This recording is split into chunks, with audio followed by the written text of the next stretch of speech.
شہوت و خواہش۔ جس کے نزدیک اپنا نفس با کرامت ہوتا ہے، اس کے لیے اس کی خواہشیں بے اہمیت ہو جاتی ہیں۔ دولت خواہش کا مواد ہے، جو مشتاق جنت ہوگا وہ خواہشات سے نکل جائے گا۔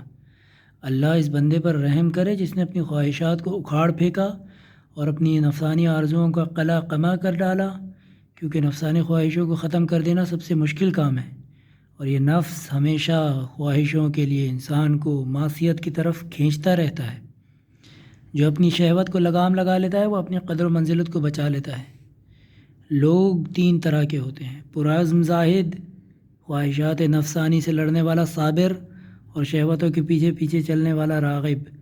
اور راغب کو اس کی نفس کی نے دنیا کی طرف بلایا تو وہ دوڑا گیا، اور اسی نفس نے دنیا کو آخرت پر ترجیح دینے کو حکم دیا، جسے اس نے نہ مانا، اور اسی طرح اس نے دنیا طلبی سے اپنی ناموس کو آلودہ، عزت کو آلودہ، اور اس کی خاطر اپنی شرافت کو پستی میں بدل کر اس نے اپنی آخرت برباد کر ڈالی۔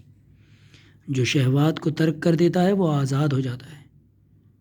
پالنے والے نگاہوں کی لغزشوں، الفاظ کی خطاؤں، دل کی شہوتوں اور زبان کی غلطیوں کو بخش دے۔ خواہشات کا غلام غلاموں سے زیادہ ذلیل ہے۔ تعجب ہے اس عاقل پر جو ایسی خواہشات کو نگاہوں میں رکھتا ہے جس کے نتیجے میں اسے حسرت و ناکامی کا سامنا کرنا پڑتا ہو۔ زاہد کی لگن خواہشات کی مخالفت اور شہوات سے دوری ہوتی ہے۔ آزاد کا اپنے غلام کا غلام ہونا اس کے لیے شہوتوں کا غلام ہونے سے بہتر ہے۔ خلاف عقل شہوت کی مخالفت کرنے پر اکتفا کرو۔ جب اللہ کسی بندے کی بھلائی چاہتا ہے تو اس کے اور اس کی خواہشوں کے درمیان حائل ہو جاتا ہے، اور خواہشوں اور اس کے دل کے درمیان حجاب ڈال دیتا ہے۔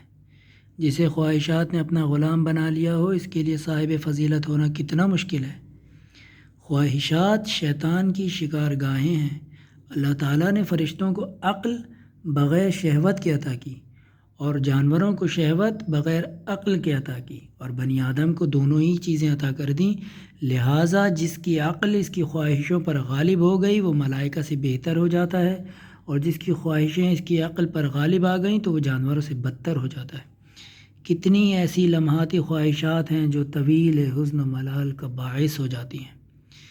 خواہشات مار ڈالنے والی آفتیں ہیں، اور ایسے حالات میں بہترین دوا صبر و شکر کو ساتھ رکھنا ہے۔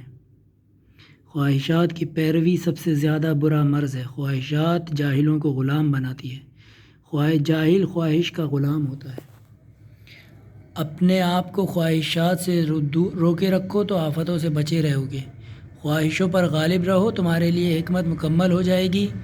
اپنے دلوں پر شہوت کے غلبے سے بچے رہو، کیونکہ اس کی ابتدا تو حصول ہے مگر انتہا ہلاکت ہوتی ہے۔ شہوت کی ابتدا ترب انگیز ہوتی ہے مگر انتہا ہلاکت خیز۔ جب آنکھیں خواہشات کو دیکھنے لگتی ہیں تب دل عافیت سے اندھا ہو جاتا ہے۔ ترک خواہشات بافضیلت ترین عبادت اور بہترین عادت ہے۔ خواہشات کی حلاوت کو بے عزتی کی ذلت فنا کر دیتی ہے۔ تقوی میں سر فہرست ترک خواہشات ہے۔ خواہشات کی کثرت مروت کو ختم کر دیتی ہے۔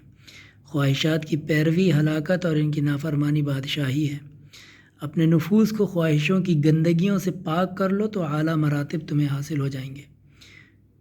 خواہشوں کا غلام ایسا قیدی ہے جس کے قید کی مدت کبھی ختم نہیں ہوتی۔